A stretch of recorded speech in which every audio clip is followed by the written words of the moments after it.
कक्षा 12 भौतिक विज्ञान के इस पीरियड में सभी छात्र एवं छात्राओं का एक बार फिर स्वागत है। आज हम सेल के विद्युत वाहक बल, आंतरिक प्रतिरोध और टर्मिनल विभवांतर में संबंध के विषय में चर्चा करेंगे। इसमें क्या संबंध है उसको निकालेंगे। तो आइए देखते हैं। सेल के विद्युत वाहक बल E, टर्मिनल विभवांतर V तथा आंतरिक प्रतिरोध R में संबंध स्मॉल r। देखिए, माना एक वैद्युत सेल को जिसका विद्युत वाहक बल E है, ये वाला, तथा आंतरिक प्रतिरोध R स्मॉल r तथा कुंजी के प्रतिरोध R तथा मीटर A से जोड़ा गया है। वैद्युत सेल की प्लेटों के बीच एक वोल्टमीटर V जोड़ा गया है, ये लिखा हुआ। परिपथ में कुंजी K को बंद करने पर सेल से परिपथ में धारा बहने लगती है। यदि T समय में प्रवाहित आवेश Q हो तब, देखिए, जब कुंजी को हम बंद करेंगे तो बंद परिपथ हो जाएगा और कुंजी को निकाल लेंगे तो वो खुला परिपथ हो जाएगा। बंद परिपथ में धारा बहती है और खुले परिपथ में धारा नहीं बहती। तो सेल द्वारा दी गई ऊर्जा W = EQ।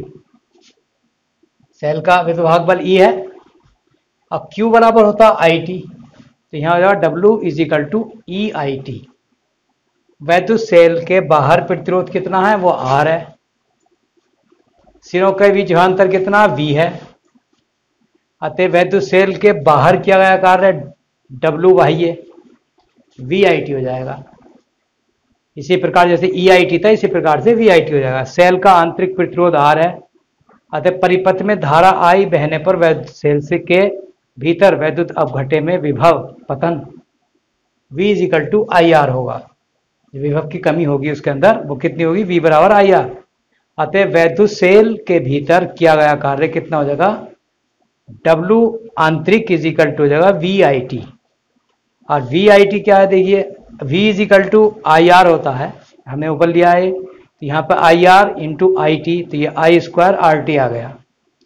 ऊर्जा संरक्षण के नियम से कुल किया गया कार्य कितना हो जाएगा, W = W बाह्य और W आंतरिक। जो बाहर कार्य हुआ, जो अंदर हुआ, दोनों को जोड़ देंगे तो EIT ये वाला आ गया प्लस VIT ये वाला आ गया और आंतरिक वाला है I² RT।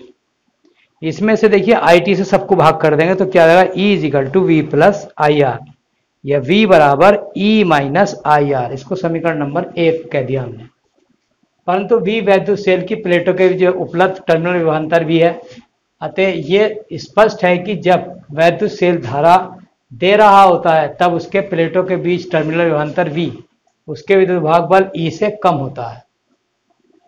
यानी जब सेल विद्युत धारा दे रहा होता है तो टर्मिनल विभवांतर कम होता है, और जब सेल का चार्जिंग हो रही होती है तब E का मान कम हो जाता है, V का मान बढ़ जाता है। बाद में नीचे बताएंगे इसको। तो देखिए, विभवांतर V उसके विद्युत वाहक बल E से कम होता है। ये वैद्युत सेल में उपस्थित आंतरिक प्रतिरोध के कारण होता है, क्योंकि आंतरिक प्रतिरोध उसमें कमी कर देता है।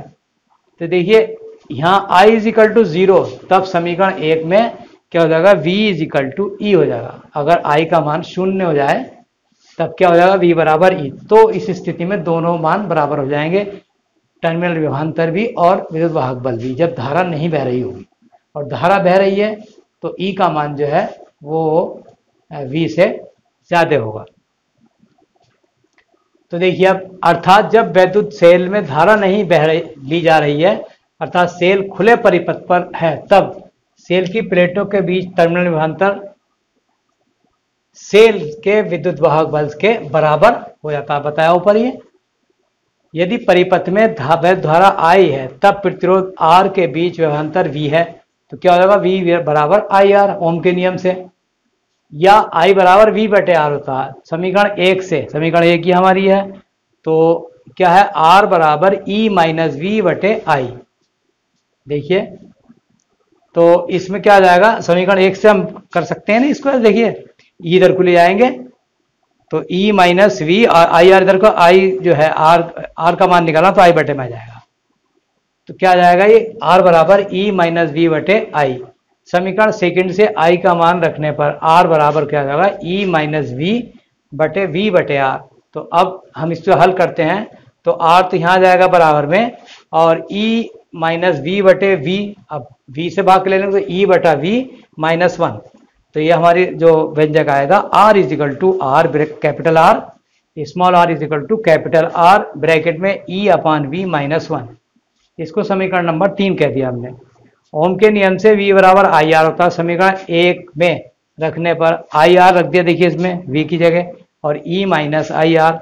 अब क्या होगा, I R small I R आ गया, क्या हो गया बराबर E, या I से कॉमन निकाल लें तो R प्लस आर बराबर E, या I is equal to E बटे R plus R, capital R plus small r। अर्थात वैद्युत सेल से ली गई धारा I का मान वैद्युत सेल में के विद्युत वाहक बल तथा परिपथ में कुल प्रतिरोध के अनुपात के बराबर होता है। जब किसी सेल को आवेशित किया जाता है तब V is equal to E plus I R हो जाता है। यहाँ पे क्या होता है कि V का मान E से अधिक हो जाता है। तो आज के पीरियड में बस इतना ही, कल फिर कुछ नए टॉपिक के साथ उपस्थित होंगे। Thank you.